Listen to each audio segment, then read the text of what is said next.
తాకట్లో ఉన్న బంగారాన్ని విడిపించి ఆ రోజున మార్కెట్ ధర కట్టి మిగిలిన డబ్బును మీకు అందిస్తుంది కొమ్మూరి గోల్డ్. నమస్తే, నేను Kavitha. Welcome to I dream news and నిజాలు. అమెరికా అధ్యక్షుడు డొనాల్డ్ ట్రంప్ ఫోకస్ ఇప్పుడు ఇరాన్ మీద పడింది. ఇరాన్తో వాణిజ్య సంబంధాలు పెట్టుకునేటువంటి దేశాల మీద 25% టారిఫ్లను విధిస్తాను అంటూ అనౌన్స్ చేశారు. ఒక వార్నింగ్ కూడా ఇరాన్కి ఇచ్చాడు. బట్ ఇరాన్ కూడా అదే స్థాయిలో అదే వాయిస్తో అమెరికా ఏ పని చేసినా తాము ఎదుర్కోవడానికి సిద్ధంగా ఉన్నామని అనౌన్స్ చేసింది. బట్ అమెరికాకి ఇరాన్కి మధ్య ఎక్కడ చేరింది, ఏం జరగబోతోంది? మనతో పాటుగా ఉన్నారు సీనియర్ జర్నలిస్ట్ సురేష్ కొచతిల్ గారు. సార్ నమస్తే.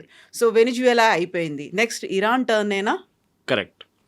ఎందుకంటే ఇద్దరు నడిమిట్లో ఒక కామన్ కోయిన్సిడెన్స్ ఒకటి ఉంది, ఆయిల్. ఇరాన్లో ఆయిల్ ఉంది, వెనిజువేలాలో ఆయిల్ ఉంది. అఫ్కోర్స్ అక్కడే సిమిలారిటీస్ ఎండ్ అవుతుంది. ఒకవైపు కమ్యూనిజం, ఇక్కడేమో ఇస్లామిక్ థియోక్రసీ, అంటే షరియా kind of law. Iran history చూస్తే మీకు ఒక బహుశా 300-200 సంవత్సరాలు, 3200 సంవత్సరాలు ఉంటుంది హిస్టరీ. 3000 to 3500 ఇయర్స్ హిస్టరీ ఉంది ఇరాన్కి.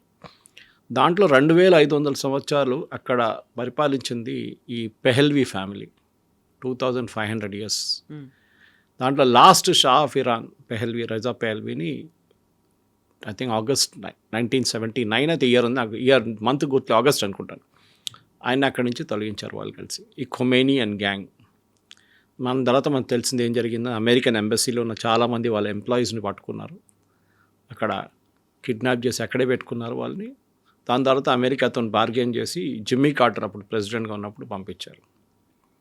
పెద్ద స్టోరీ ఒకటి అది. ఒకటి వీళ్ళు స్పెషల్ ఫోర్సెస్తో ట్రై చేశారు, వాళ్ళు చాలామంది చనిపోయారు స్పెషల్ ఫోర్సెస్ వాళ్ళు. అమెరికాకి షా ఆఫ్ ఇరాన్ అంటే పెహెల్వీ ఫ్యామిలీకి చాలా క్లోజ్ కనెక్షన్ ఉంది, చాలా సంవత్సరాలు, చాలా వందలాది సంవత్సరాల నుంచి. దీంట్లో ఒక చిన్న ప్రాబ్లం ఎక్కడ వచ్చిందంటే, సెకండ్ వరల్డ్ వార్ నడుస్తున్నప్పుడు షా ఆఫ్ ఇరాన్ వాళ్ళ ఫాదర్ పెహెల్వీ, ఆయన హిట్లర్తో చాలా ఒక హిట్లర్ ఫేవరెట్ ఉండే. ఆయన హిట్లర్ చేస్తున్నంత కరెక్ట్ చేస్తున్నారు అది ఇది అని చెప్పి చాలా మటుకు పబ్లిక్ స్టేట్మెంట్స్ ఇష్యూ చేశారు. హిట్లర్ కావాలంటే నేను కూడా సహాయం చేస్తాను అదే. సో ఆ వార్ ఎండింగ్ వచ్చేదాకా అలైడ్ ఫోర్సెస్, అంటే ఎప్పుడు అలైడ్ ఫోర్సెస్ అంటే అప్పుడు యుఎస్, యూకే, వీళ్ళందరూ, వీళ్ళ ఫ్రాన్స్ కూడా కలిసి వీళ్ళ రష్యా వైపు అటాక్ చేసినప్పుడు, రష్యా మీద దాడి చేసినప్పుడు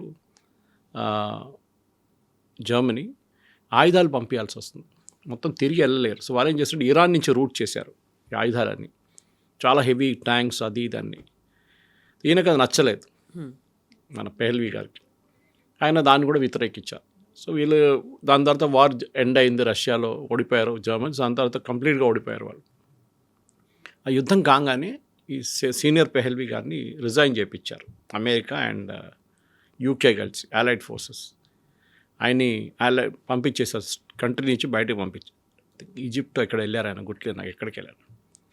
ఆ టైంలో ఆయన 16 సంవత్సరాల ఏజ్ ఉన్న కొడుకు, the last shah of Iran Reza Pahlavi junior, ఆయన్ని రాజాగా అంటే అక్కడున్న కింగ్గా అంగీకరించారు. పెద్ద సెరమనీ ఉండే. ఆయనకి అంత ఎక్స్పీరియన్స్ లేకుండే ఆ టైంలో రూలింగ్, ఎందుకంటే కానీ వాళ్ళ నాన్నగారు చాలా స్ట్రిక్ట్ ఉన్నారు. ఇక్కడ దాకా ఎట్లా అంటే పెళ్లి కూడా ఎవరితో చేయాలని చెప్పి కూడా ఆయన డిసైడ్ చేసేటోడు, అంత ఇది ఉండే ఆయనకి. ఎవరు ఫ్రెండ్స్ ఎవరిని ఉంచుకోవాలి, ఏ ఫ్రెండ్స్తో మాట్లాడాలి, ఎవరితో మాట్లాడకూడదు కూడా సీనియర్ పెహెల్వీ డిసైడ్ చేసేటోడు. చిన్నప్పుడే ఇన్ని ఒక స్విట్జర్లాండ్లో ఒక ఇంగ్లీష్ పబ్లిక్ స్కూల్కి పంపించారు, ఎలీట్ పబ్లిక్ స్కూల్, ఇంగ్లీష్ నేర్చుకోవాలని చెప్పి. దీనికి అన్ని అప్బ్రింగింగ్ ఉంది అట్లాంటిది, ఒక రాజు కావడానికి ఉన్న అన్ని అప్బ్రింగింగ్ ఉంది. దాని తర్వాత పెళ్ళి ఈజిప్ట్లో ఉన్న ఒక రాయల్ ఫ్యామిలీతో చేశారు, అక్కడ కూడా రాయల్ ఫ్యామిలీ ఉంది, వాళ్ళతో ఒప్పందం చేసి పెళ్ళి చేశారు. It is an arrange marriage. కానీ షా ఆఫ్ ఇరాన్ది అన్నిటికంటే పెద్ద అడ్వాంటేజ్ ఏముందంటే ఆయన ఒక మోడర్న్ థింకింగ్ ఉండే. ఒకటి ఆయన ఎడ్యుకేషన్ స్విట్జర్లాండ్లో జరిగింది, దాని తర్వాత యుఎస్తో కూడా ఆయన చాలా తిరిగారు. ఆయనకి ఏంటంటే ఇరాన్ని ఒక మోడర్న్ స్టేట్గా మార్చాలని ఉండే. వాళ్ళ ఫాదర్ అంతా ఫార్వర్డ్ లుకింగ్ లేకుండే, కానీ పేస్ చేసేటి స్పీడ్ ఉంటుంది చూడండి, అది చాలా ఏం చెప్తారు, it went to real high speed. ఆయన అంత స్పీడ్గా అక్కడున్న ప్రజలు బహుశా అంగీకరించలేదు. ఇప్పుడు జరుగుతున్న అదే ప్రాబ్లం అప్పుడు కూడా వచ్చింది, కరెన్సీ ప్రాబ్లం. అప్పుడు ఆయిల్ అంత లేకుండే, ఇరాన్లో ఉండే ఆయిల్ కానీ వాళ్ళకి తీయడానికి రాదు, టెక్నాలజీ లేకుండే. అదే టైంలో బాజారీస్ అంటారు వీళ్ళ దగ్గర, మన బాజార్లో ఉన్న ట్రేడర్స్ని అక్కడున్న లాంగ్వేజ్లో బాజారీస్ అంటారు. ఓకే. వాళ్ళు అప్పుడు ప్రొటెస్ట్ చేసినప్పుడు కూడా, ఇప్పుడు కూడా వాళ్ళే మొదలుపెట్టారు ప్రొటెస్ట్. మా సరుకులు ఎవరు కొనట్లేదు, ఇన్ఫ్లేషన్ చాలా ఎక్కువ ఉంది అని చెప్పి చాలా పెద్ద ఒక ప్రాబ్లం జరిగింది అంత. ఈ పరిస్థితుల్లోనే ఇప్పుడు ఇరాన్లో ఏం జరగబోతుంది అనేది చాలా ఇంట్రెస్టింగ్ ఉంది. ఎందుకంటే ఈ హిస్టరీ రిపీటింగ్ ఇట్ సెల్ఫ్ అంటారు. ఈ స్టోరీలో అయతొల్లా ఖొమేనీ వచ్చారు ఒక ఐ థింక్ 15 సంవత్సరాల తర్వాత, ఈయన టేక్ ఓవర్ చేసుకుని 15 సంవత్సరాల తర్వాత ఖొమేనీ అనే ఒక లీడర్, చాలా చిన్న రిలీజియస్ లీడర్. ఆయన తెహరాన్ నుంచి ఒక 300 కిలోమీటర్లు నాకు టౌన్లో పుట్టారు. వాళ్ళ ఫాదర్ ఈయన 5 సంవత్సరాలు ఉన్నప్పుడు చంపేశారు ఎవరో, ఖొమేనీ వాళ్ళ ఫాదర్ని. ఆ తప్పు ఈయన ఎప్పుడు జీవితంలో ఆఖరి దాకా షా ఆఫ్ ఇరాన్ మీద వేశారు, ఈయనే చేపించారని చెప్పేసి. ఆ కోపం ఉండే ఖొమేనీ.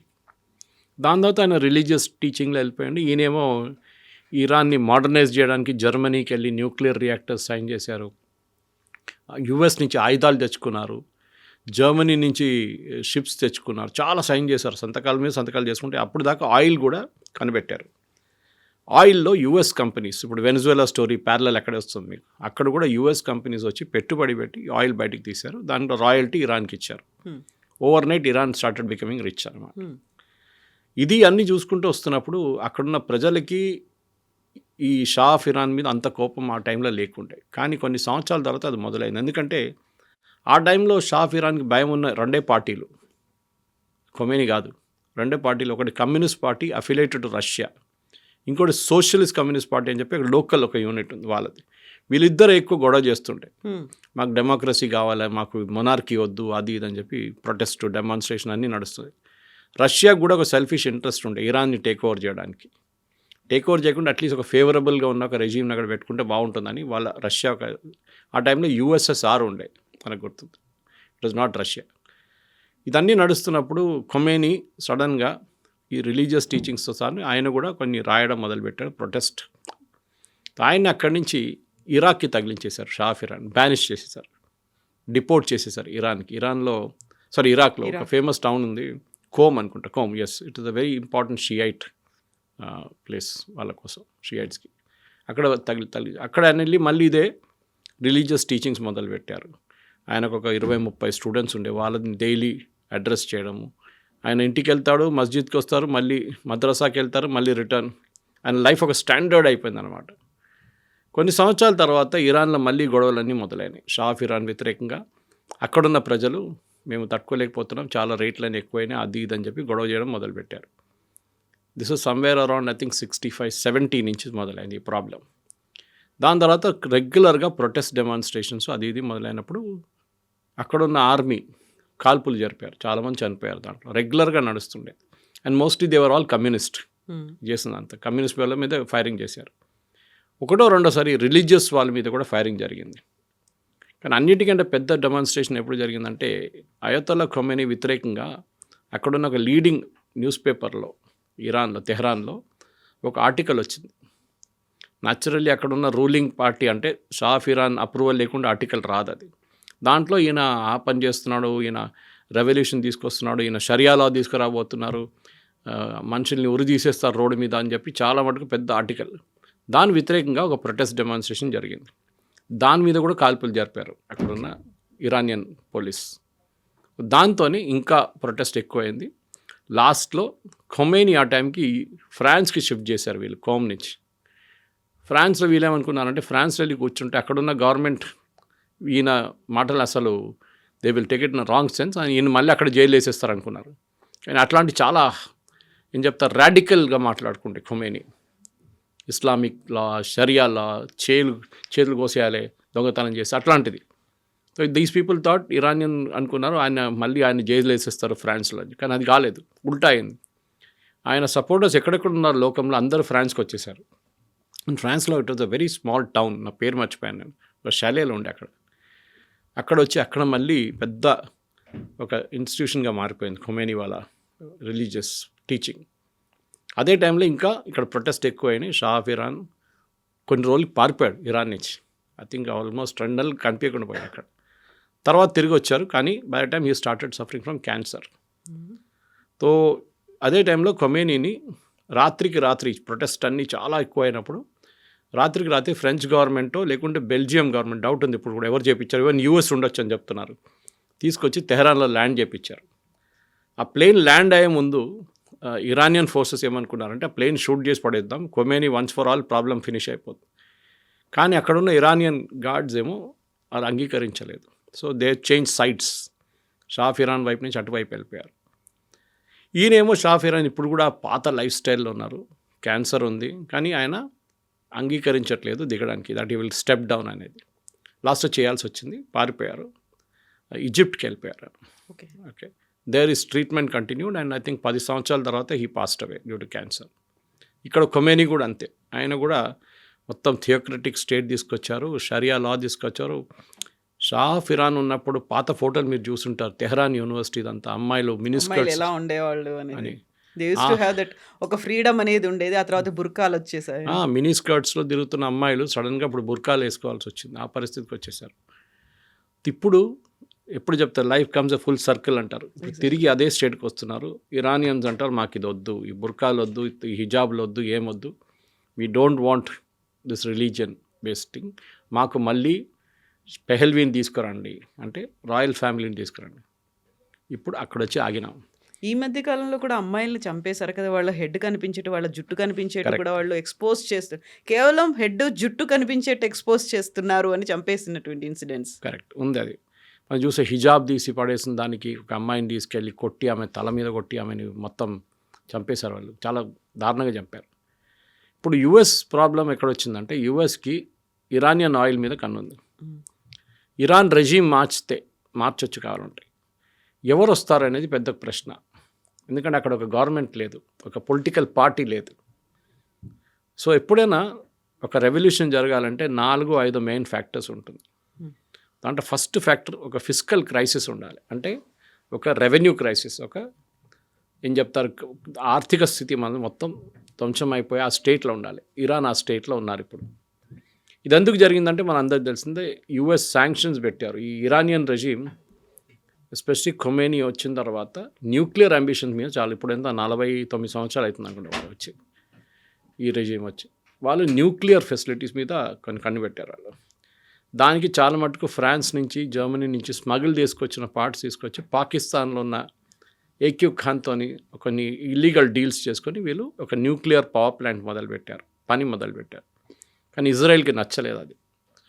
ఇజ్రాయెల్ ఏమన్నారంటే ఏ రోజు వీళ్ళు తయారు చేస్తారు రాజ్యం మీద కొట్టుపడేస్తాం మొత్తం అని. వీరేం చేస్తారు, తెహరాన్ యూనివర్సిటీలో ఫస్ట్ ప్రాజెక్ట్ పెట్టారు. యూనివర్సిటీని ఎవరు బాంబ్ చేయరు కదా అని చెప్పి, కానీ అది ఎక్కువ సక్సెస్ఫుల్ కాలేదు. కానీ దాని తర్వాత వీరు ఒక ప్లాంట్ సెటప్ చేశారు. అక్కడి నుంచి వీళ్ళు న్యూక్లియర్ మిసైల్స్కి మొదలుపెట్టారు. సెంట్రిఫ్యూగ్స్ తీసుకురావడంలో డౌట్ వచ్చింది అమెరికాకి, ఫ్రాన్స్కి. వీళ్ళు ఏదో ఎక్కడి నుంచో స్మగ్ల్ తీసుకొస్తున్నారని చెప్పి దాని తర్వాత వీళ్ళ మీద శాంక్షన్స్ పెట్టారు యుఎస్. ఆ శాంక్షన్స్లోనే యుఎస్ వీళ్ళు ఆయిల్ బయట అమ్మలేకపోతున్నారు ఆ రోజు నుంచి. ఐఏ ఇన్స్పెక్టర్స్ వచ్చారు, ఇంటర్నేషనల్ అటామిక్ ఎనర్జీ వాళ్ళు వచ్చి వాళ్ళ కెమెరాలు పెట్టారు. చాలా మటుకు డిస్కషన్ జరిగింది. మేము విత్డ్రా చేస్తామన్నారు, విత్డ్రా చేయలేదు వీళ్ళు. అట్లాంటి చాలా డిస్కషన్ నడిచి సంవత్సరాలు డిస్కషన్ నడిచింది, కానీ ఏం జరగలేదు లాస్ట్లో. తర్వాత మనకు తెలిసింది రీసెంట్లీ ఒక 3-4 నెలల ముందు ఇజ్రాయెల్ వెళ్ళి బాంబు వేశారు. దాని తర్వాత అమెరికన్స్ B-2 బాంబు వచ్చి వాళ్ళ న్యూక్లియర్ ఫెసిలిటీస్ మీద బాంబు వేశారు. డైరెక్ట్ కొట్టలేదు, ఇండైరెక్ట్గా కొట్టారు వాళ్ళు. మనం కూడా చేసినట్లు ఆపరేషన్ సింధూర్లో. ఇది నడుస్తున్నప్పుడు ఈ పరిస్థితుల్లో ఇప్పుడు ఇరాన్ ఏమైపోయిందంటే మొత్తం వాళ్ళ ఫైనాన్షియల్ క్రైసిస్ ఎందుకు వచ్చిందంటే వాళ్ళు డాలర్ సిస్టమ్ నుంచి వాళ్ళని మొత్తం తీసేశారు కంప్లీట్గా. మీరు ఇప్పుడు ఆయిల్ అమ్మితే కూడా మీకు ఆయిల్ అమ్మడానికి ఫస్ట్ పర్మిషన్ లేదు. ఎవరు కొనుక్కుంటారు? చైనా వాళ్ళ 90% ఇరానియన్ ఆయిల్ చైనా కొనుక్కుంటున్నారు. ఈ 90% కొనుక్కున్నప్పుడు ఏం చేశారు ఫస్ట్ ఇరాన్, ఆ టైంలో ప్రైసులు ఎక్కువ ఉండే, I think $80 or $90 per barrel నడుస్తుంది. వీళ్ళు ప్రీమియంలు అమ్మారు.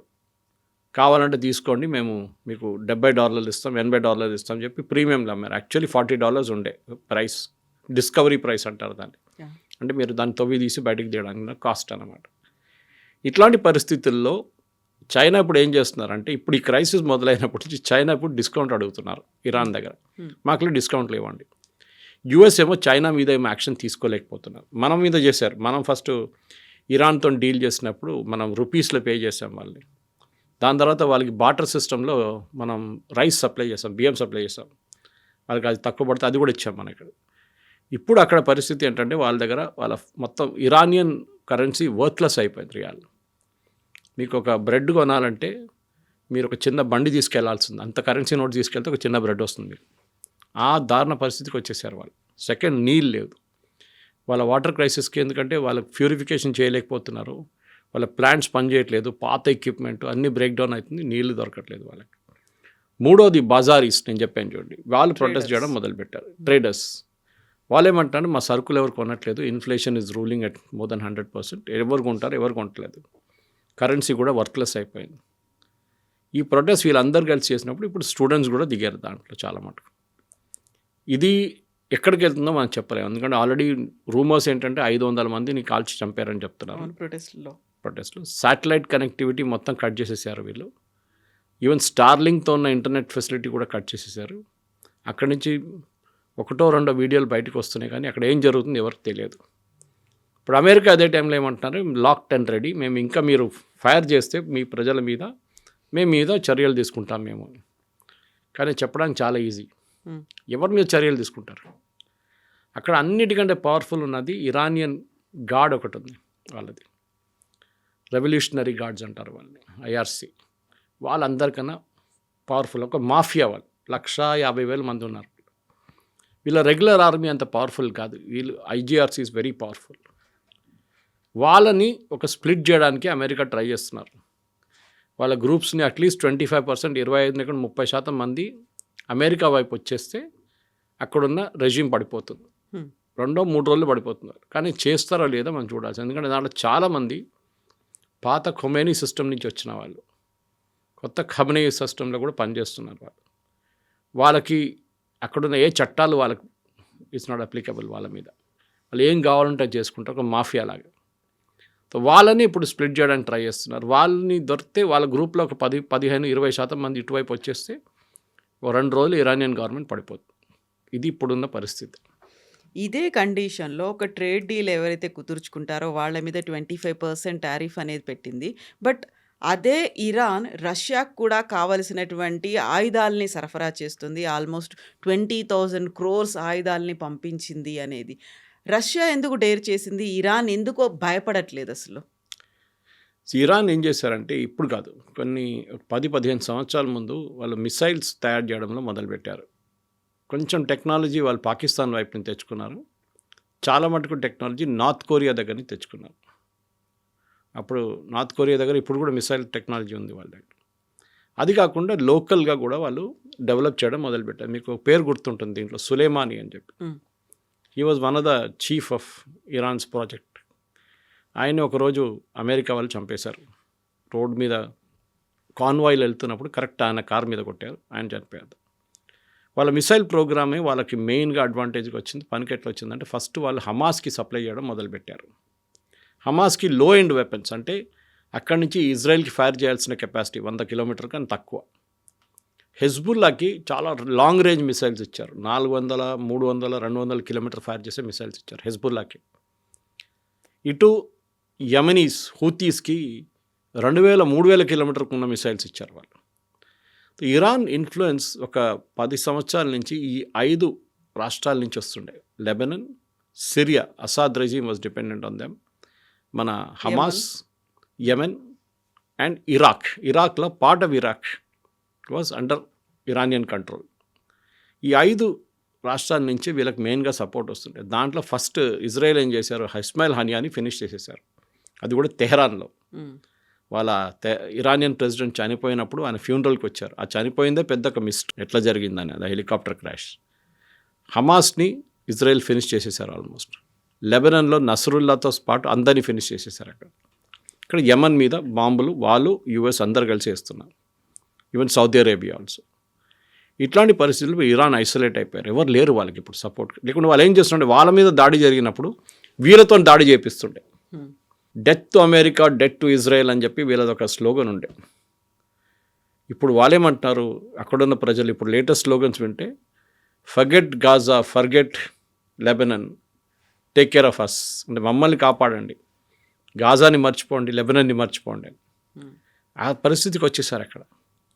ప్రజలు రోడ్డు మీద ఎందుకు వస్తున్నారంటే, వాళ్ళ జీవితం అసలు ఎక్కడ లేనట్లు అయిపోయింది వాళ్ళది. ఇప్పుడు ఎప్పుడైనా ఒక రెజ్యూమ్ నడిపించాలంటే మీకు ఒక ఇన్స్పిరేషనల్ ఫిగర్ కావాలి. అది బహుశా ఈ షా ఆఫ్ ఇరాన్ కొడుకు. ఇప్పుడు నేను చెప్పాను చూడండి, 50 సంవత్సరాల నుంచి యూఎస్లో ఉన్నారు. ఆయన పాసిబిలిటీ తీసుకొస్తారు. కానీ కంట్రీ ఎవరు నడిపిస్తారు, రాష్ట్రం ఎవరు నడిపిస్తారు, ఇది పెద్ద ఇష్యూ. దీనికే ఇప్పుడు వాళ్ళు యుఎస్ కొంచెం మంథన్ నడుస్తుంది అక్కడ. వీళ్ళది ఎవరిని తీసుకొస్తే బాగుంటుంది, ఎందుకంటే కంట్రీ నడిపించడం కేపబుల్గా ఉన్న మనుషులందరూ ఇరాన్ బయట ఉన్నారు. డయాస్పోర్ అంటాం మనం. They are all outside Iran, పారిపోయారు. అది ఏదైనా ఏ డిక్టేటర్షిప్ వచ్చినా కానీ వీళ్ళందరూ పారిపోతారు. ఎడ్యుకేటెడ్ వాళ్ళు, కొంచెం కేపబిలిటీ ఉన్న వాళ్ళు, వాళ్ళ సీనియర్ సైంటిస్టులు, వీళ్ళందరూ పారిపోతారు. వాళ్ళు యూరోప్లో, యూఎస్లో చాలా చోట్ల ఉన్నారు. వాళ్ళని తీసుకొచ్చేదానికి ప్రయత్నం చేస్తున్నారు. ఇప్పుడు అంత ఈజీ కాదు. సో అక్కడ గవర్నమెంట్ పడిపోతే, ఇప్పుడు ఇదే ప్రాబ్లం యూఎస్ ఫేస్ చేశారు. ఇప్పుడు సిరియాలో అసాద్ అక్కడ నుంచి పారిపోయిన తర్వాత అక్కడ ఒక సివిల్ వార్ మొదలైంది. వాళ్ళు వీళ్ళు కొట్టుకున్నారు. ఇదే పరిస్థితి ఇరాక్లో చూసాం. ఇరాక్లో సద్దాం హుసేన్ పోగానే ఆయన చంపేసిన తర్వాత మొదలైంది. ఒక గ్రూప్తో కొట్టుకున్నారు. మూడవది మనం చూసాం, ఇది జరిగింది సిరియా, లెబనాన్లో. అదే ప్రాబ్లం లెబనాన్లో జరిగింది. అక్కడ మిలిషియాస్ మళ్ళీ కొట్టుకోవడం మొదలుపెట్టారు. హమాస్ వైపు కూడా యాంటీ హమాస్ ఫోర్సెస్ కూడా లాస్ట్ స్టేజ్లో వాళ్ళు కూడా వచ్చారు. ఇప్పుడు సో ఎక్కడ వెళ్తే కానీ వీళ్ళు ఎక్కడ వెళ్ళారో అక్కడ అన్ని గొడవ జరిగింది. ఈవెన్ యెమెన్లో కూడా. ఇప్పుడు ఏం చేయలేకపోతున్నారు ఇరాన్, వాళ్ళు కంప్లీట్లీ పవర్లెస్. ఇప్పుడు ఈ పరిస్థితుల్లో ఇప్పుడున్న దాని ప్రకారం ఇంకొక 10 రోజులు ఈ ప్రొటెస్ట్ నడిస్తే డెఫినెట్గా అక్కడ ఉన్న గవర్నమెంట్ పడిపోతుంది. కానీ ఎప్పుడైనా గవర్నమెంట్ని పడేయాలంటే ఒక ఇంటర్నేషనల్ సపోర్ట్ కావాల్సి వస్తుంది. ఇప్పుడు దాకా సపోర్ట్ వస్తుంది only from US. European union, NATO మాట్లాడలేదు. వాళ్ళు కూడా చెప్పాల్సింది ఏదైనా. ఎందుకంటే రేపు ఒక స్టెబిలైజేషన్ ఫోర్స్ని పంపించాలంటే, మీరు ఒక ఆర్మీ, యుఎన్ లాగా పీస్ కీపింగ్ ఫోర్స్ని పంపించాలంటే మీకు ఒక యాక్సెప్టబిలిటీ కావాల్సి వస్తుంది యునైటెడ్ నేషన్స్లో కూడా. ఎందుకు యూరోపియన్ యూనియన్ మాట్లాడలేదు, ఎందుకు నేటో మాట్లాడలేదు, ఎందుకు యుఎస్ ఒక్కరే మాట్లాడుతున్నారు, అదొక క్వశ్చన్ వచ్చింది. డెఫినెట్గా నెక్స్ట్ 15 days 20 daysలో చాలా క్రూషియల్గా ఉండిపోతుంది ఇరాన్ పరిస్థితి. అక్కడ ప్రతిరోజు సిచ్యువేషన్ మారుతుంది. అక్కడ ఏం జరుగుతుందో మనకు తెలియదు. దీంట్లో ముందు చెప్పినట్టు ఇంటర్నెట్ మొత్తం కట్ ఆఫ్ చేసేసారు. కానీ ఇంటర్నేషనల్ యాక్సెప్టెన్స్, ఒక మల్టీనేషనల్ ఫోర్స్ రావాలంటే యుఎస్ కాదు, అన్ని రెజ్యూమ్స్ కూడా యాక్సెప్ట్ చేయాల్సి వస్తుంది. రెండవది, వెనిజువేలా లాగానే వాళ్ళ ఆయిల్ ఇండస్ట్రీని రివైవ్ చేయాలంటే చాలా డబ్బులు ఖర్చు పెట్టాల్సి వస్తుంది. అది ఎవరు చేస్తారు? వెనిజువేలా కేసులో కూడా మనం చూసాం. ప్రెసిడెంట్ ట్రంప్ అన్నారు, I'm the president of Venezuela, నేను ఆయిల్ కంపెనీస్ పిలుస్తున్నాను, యుఎస్ కంపెనీ. వాళ్ళు వచ్చి రేపటి నుంచి తవ్వడం మొదలు పెడతారు, కొత్త టెక్నాలజీ పెడతారు. వాళ్ళు ఇప్పుడు అందరు వైట్ హౌస్కి వచ్చి మాత్రం కాదని చెప్పేశారు. మేమంతా పెట్టుబడి పెట్టలేము, మేము 20 బిలియన్ పెట్టుబడి పెడితే షెవ్రాన్ లాంటి కంపెనీ, మాకు ఏం గ్యారంటీ ఉంది రేపు మీరు వెళ్ళిపోయిన తర్వాత పాలసీ మారిపోతుందో లేదో అని. కొత్త యుఎస్ ప్రెసిడెంట్ రాగానే పాలసీ మార్చేస్తాం, అప్పుడు మేము పెట్టిన పెట్టుబడి అంతా పోతుంది కంప్లీట్గా. ఇదే ప్రాబ్లం ఇరాన్లో కూడా ఉంది. ఇంత గొడవ చేసిన తర్వాత, కొత్తగా రెజీమ్ తీసుకొచ్చి పెట్టిన తర్వాత, రేపు అక్కడ మళ్ళీ గొడవ అయితే ఈ అమెరికన్, బ్రిటిష్ ఆయిల్ కంపెనీస్ ఏం చేస్తారు? వాళ్ళు పెట్టిన డబ్బులు ఎక్కడ పోతుంది తెలియదు. They want a reassurance. Iran కేసులో ఎస్, రెజీమ్ చేంజ్ జరగవచ్చు, కానీ ఇరానియన్స్కి ఉన్న డే టు డే లైఫ్, వాళ్ళ జీవితం మార్చాలంటే వాళ్ళకి డబ్బులు కావాలి, వాళ్ళ పాకెట్లో డబ్బులు కావాలి. ఇప్పుడు దాకా ఉన్న ఇరానియన్ ప్రెసిడెంట్ ఒకరు చాలా బాగా మాట్లాడారు. ఆయన చెప్పారు చూడండి, ఎస్ అగ్రీ, ఒక క్రైసిస్ ఉంది, మన కరెన్సీ ఈజ్ వర్త్లెస్, ఆ పేపర్ ప్రింట్ చేసే పేపర్ విలువ కూడా లేదు దానికని. సో కానీ కొన్ని రోజులు ఉండండి, మేము ట్రై చేస్తున్నాం అని చెప్పి. కానీ అన్ని రోజులు వెయిట్ చేయడానికి ప్రజలు రెడీ ఉన్నారా లేదా అనేది పెద్ద ఒక ప్రశ్నగా మిగిలిపోయింది. సో ప్రజలు రెడీగా ఉన్నారా లేదా, దాంతోపాటుగా అసలు అమెరికా రెడీగా ఉందా లేదా అనేది. ఇప్పుడు వెనిజులాలో ఆయన్ని పట్టుకొచ్చారు, మదురోని పట్టుకొచ్చిన తర్వాత వాళ్ళకి అనుకూలంగా ఉన్నటువంటి ఒక గవర్నమెంట్ని ఫామ్ చేశారు. వాళ్ళకి ఎవరైతే చాలా ఫ్లెక్సిబుల్గా ఉంటారో ఆ ప్రెసిడెంట్నే అక్కడే పెట్టుకున్నారు. అలాంటి పరిస్థితే ఇప్పుడు ఇరాన్లో కూడా ఉంటుందంటారా? ఇరాన్లో, అరబ్ వరల్డ్లో ఇరాన్కి ఎక్కువ సపోర్ట్ లేదు. ఎప్పుడు వాళ్ళకు అవుట్ క్యాస్ట్ రెజీమ్ ఉండే. ఒకటి షియా సున్నీ ప్రాబ్లం. ఇరానియన్స్ అందరు షియా. ఈవెన్ విత్ ఇన్ ఇరాన్ 50% మంది పర్షియన్స్ ఉన్నారు.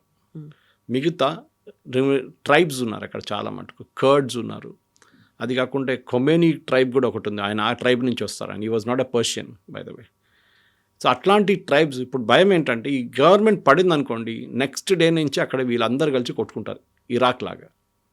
అదే జరుగుతుంది. History will repeat it self. అది కాకుండా ఉండడానికి రెజీమ్ చేంజ్ జరిగితే కూడా ఇమ్మీడియట్గా ఒక స్టెబిలైజేషన్ ఫోర్స్ కావాల్సి వస్తుంది. అది యుఎస్ లీడ్ చేస్తారా? చేయరు. యుఎస్ ఎప్పుడు వాళ్ళ ఫోర్సెస్ని గ్రౌండ్లో పెట్టారు. ఆఫ్ఘనిస్తాన్లో కూడా చూసాం మనం, పారిపోయారు లాస్ట్లో అక్కడి నుంచి.